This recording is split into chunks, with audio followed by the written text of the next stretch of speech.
of some sort of pain. You caused a permanent stain, which has determined your fate. I've never seen so clear, I feel the end and it's near. The day of reckoning's here, the sound of deafening fear. You gon' die if you try, you just might get a little bit of trouble, K-N-I-F-E, right in your side. You would never see me coming. You gon' die if you try, you just might get a little bit of trouble, K-N-I-F-E, right in your side. You would never see me coming. Selamat datang di channel para Real Man.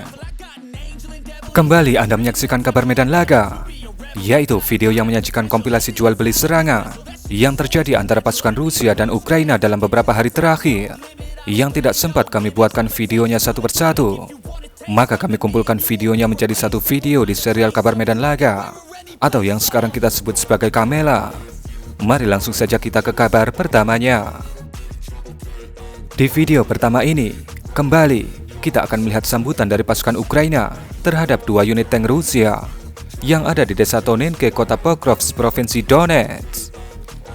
Bisa Anda lihat bagaimana dua unit tank Rusia yang nampaknya akan melakukan misi pendaratan pasukan ini harus mendapatkan sambutan dari grup FPV baru Ukraina yang bernama Alastor.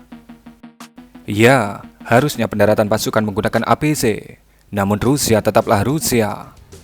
Dalam sambutan ini, terlihat satu tank berhasil dilumpuhkan, sementara satu lainnya terlihat bisa pergi dari lokasi itu. Silahkan Anda simak full videonya.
Drone intai Rusia mendeteksi pergerakan dari pasukan Ukraina di sekitar Sungai Dnieper, provinsi Kherson, di mana bangunan itu dikatakan dijadikan sebagai markas oleh pasukan Ukraina yang terintai tadi.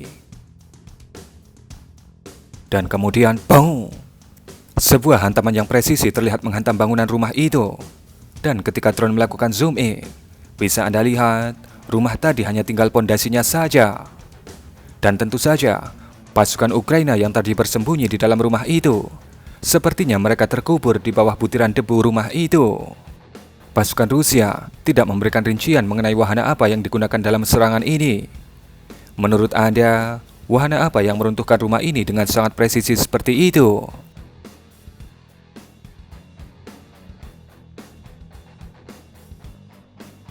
Skenario pertempuran antar drone kembali terjadi.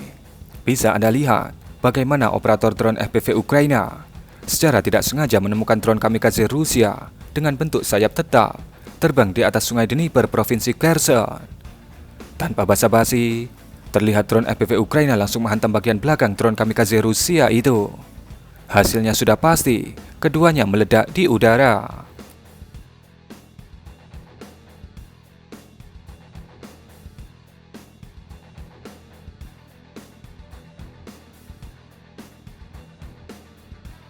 Drone intai Supercam S-350 Rusia mendeteksi posisi dari sebuah radar P-18 Ukraina yang ada di dalam lingkaran biru ini. P-18 adalah salah satu radar early warning untuk ancaman udara yang dimiliki oleh pihak Ukraina. Dan karena statusnya yang strategis, maka pasukan Rusia memutuskan untuk menghantamnya menggunakan rudal X-35 alias rudal anti kapal KH-35. Kemudian bisa Anda lihat, boom! Dengan hantaman yang sangat presisi, X-35 langsung mengubah P-18 itu menjadi P besi tua.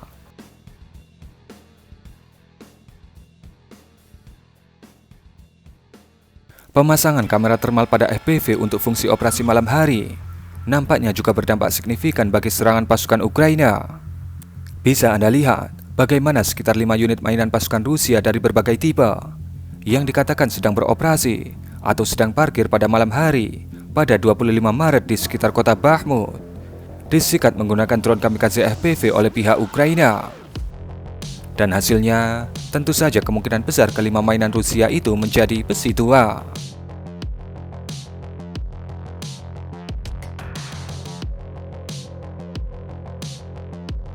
Bangunan ini, yang berada di tepian sungai di suatu wilayah di Provinsi Kherson, dikatakan dijadikan sebagai markas oleh para operator drone FPV Ukraina.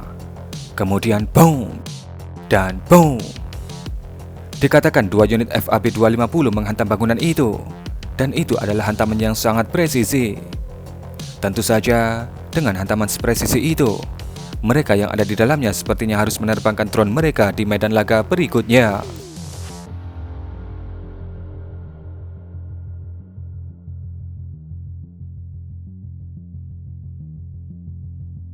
Ini adalah sudut pandang drone FPV Ukraina, dan target yang ada di depannya itu adalah sebuah tank T-72B3M Rusia. Namun ada yang sedikit aneh. Terlihat di atas topi khas Rusia itu samar-samar seperti ada pasukan Rusia yang nampak sedang bersantai, tapi anehnya tidak bergerak.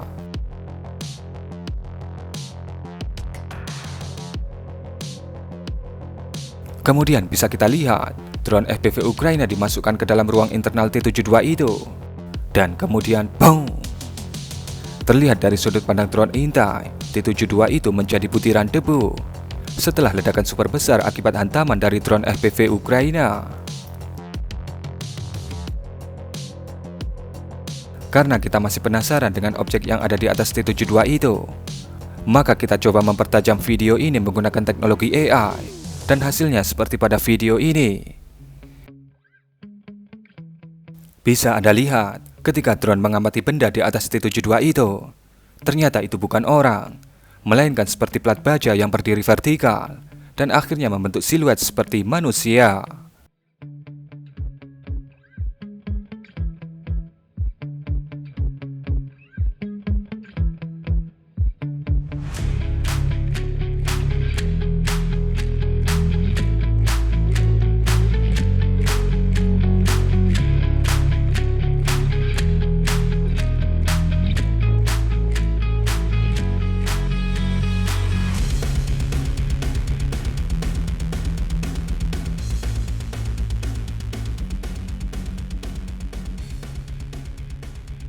Elmur kembali beraksi. Kali ini, kembali, dia bertugas untuk menjebol beton-beton bangunan rumah yang dijadikan sebagai tempat persembunyian oleh pasukan Ukraina. Kali ini bertempat di Kecamatan Malinivka di Provinsi Donetsk. Tentu saja, bisa kita lihat bersama bagaimana Elmur dengan sangat presisi menghantam dan meruntuhkan rumah yang menjadi targetnya. 2 unit tank T-72B3 Rusia ditinggalkan oleh para krunya setelah mendapatkan sambutan berupa sengatan drone FPV Ukraina ketika 2 tank ini beroperasi di wilayah Priyudnoye di Provinsi Zaporizhia. Dan bisa Anda lihat bagaimana kemudian drone-drone FPV Ukraina lainnya mengakhiri riwayat 2 tank Rusia ini dengan cara membakarnya. Di posisi bangunan yang ada di dalam lingkaran ini, atau versi zoomnya ada di pojok kanan bawah, dikatakan dijadikan sebagai tempat persembunyian para operator drone FPV Ukraina di wilayah Krasnohorivka di Provinsi Donetsk. Kemudian pasukan artileri Rusia memutuskan untuk mengirimkan si kakak Krasnopol ke lokasi itu.